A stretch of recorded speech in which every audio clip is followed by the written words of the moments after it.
మొదట్లో ఏ విధంగా చేయాలి అనేది ప్రారంభించినప్పుడు కొన్ని ఆచారాలు ఉంటాయి. ఇలా చేయాలి, ఇలా చేస్తేనే ప్రమాదం జరగదు, లేదంటే గొర్రెలు పొట్టెలు కావచ్చు, ఇలాంటి పూజలు కావచ్చు, ఇలా చేసుకుంటూ పెద్దలు వచ్చారండి. పెద్దలు వచ్చిన తర్వాత ఈ డోర్లు కావచ్చు, లేదంటే కిటికీలు కావచ్చు, ప్రతి దానికి పూజ చేయాలని మన పెద్దలు ఆలోచన. ఇప్పుడున్న టెక్నాలజీ చాలా మారిపోయింది అన్నమాట. ఏమంటారంటే ఇలా పూజ చేయకపోతే ప్రమాదం జరుగుతుంది అని చాలా మంది అంటారు. నేను అంటాను, పూజ చేయకపోతే లేదంటే గొర్రెలు పొట్టేలు లేదంటే బలి ఇయ్యకపోతే ప్రమాదం జరుగుతుందా జరగదా? ఒక విషయం చెప్తాను, జరుగుతుందా జరగలేదని.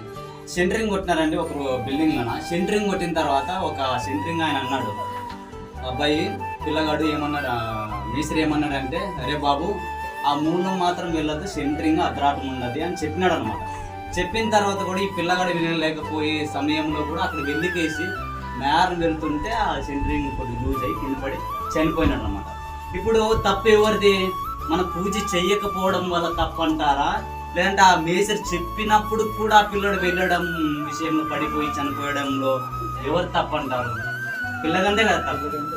ఇప్పుడు మనం ఎన్ని పూజలు చేసినా, ఎన్ని బలులు ఇచ్చినా ఎవరు తప్పు? పిల్లగాని తప్పు. అలాంటప్పుడు మరి దేవుని పైన కూడా నిందలేసే వాళ్ళు చాలా మంది ఉంటారు. మనం ఇంత కష్టపడి కట్టించిన దేవుడు మాకు ఇలా చేశాడని.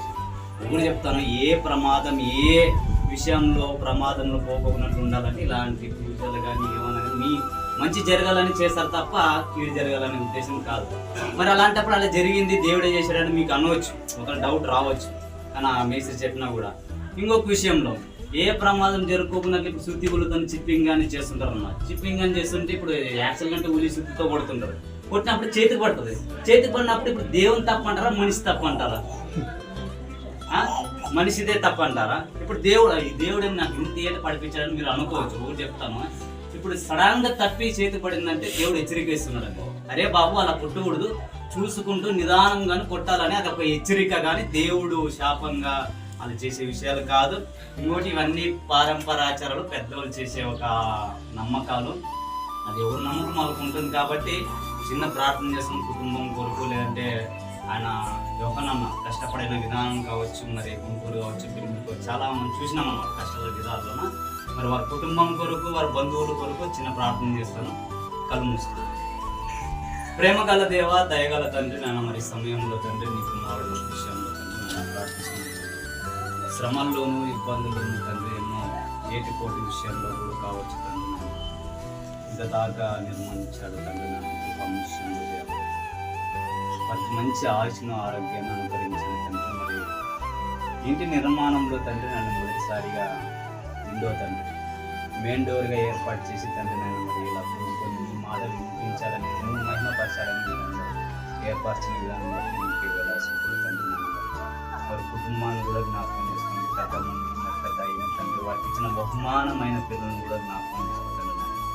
ఈ చిన్న విషయంలో కూడా తండ్రి మహిమపరచడానికి విషయంలో కూడా తండ్రి నన్ను మరి ఎలాంటి పూజలు చేస్తున్నారు, ఎలాంటి విషయంలో అజ్ఞానంగా బ్రతుకుతున్నారు తండ్రి, అలాంటి హృదయాన్ని ప్రేరేపించి తండ్రి నీకు మహిమకరంగా ఉండటానికి దేవా కృప చూపండి తండ్రి. ఈ విషయంలో తండ్రి ప్రార్థించిన విస్తరించిన విధానం బట్టి మీకు వేలాడుతున్నాను. ఇక్కడ ఉన్న వారిలో తండ్రి నన్ను మరి పెద్దలు ఆచరించుకోవడం ఆలోచనలు మానుకొని తండ్రి దైవ చిత్తానుసారంగా ఆలోచించే జ్ఞానాన్ని అనుగ్రహించుకుని ఉన్న వారిలో తండ్రి మరి ఏ దురాలోచన కాబోకున్నట్టుగా తండ్రి నేను మరి ఇంటి నిర్మాణం విషయంలో తండ్రి మరి వారు కట్టిపోయే విషయంలో కూడా తండ్రి నేను మరి దేవునికి మహిమకరంగా జరగాలని ప్రార్థన విషయంలో తండ్రి నేను మేము మహిమపరిచే బిడ్డలుగా ఉండటానికి కృప చూపండి తండ్రి. మరొక్కసారి తండ్రి యోహనాను జ్ఞాపకం చేసుకోండి. ఒకటిగా ఉన్న కుమారుడు తండ్రి నేను ఎంతోమంది కుమారులు ఉన్నప్పటికీ తండ్రి అల్లాడిపోతున్నారు తండ్రి. ఇంటి నిర్మాణం విషయంలో దేవుని కుమారుడికి మంచి ఆరోగ్యాన్ని, బలాన్ని తండ్రి బలపరిచే విధంగా కృప చూపిస్తారని శిస్తూ ఈ కొద్ది ప్రార్థన సజీవుడైన యేసు క్రీస్తు నామములో ప్రార్థన అడుగుతున్నాం.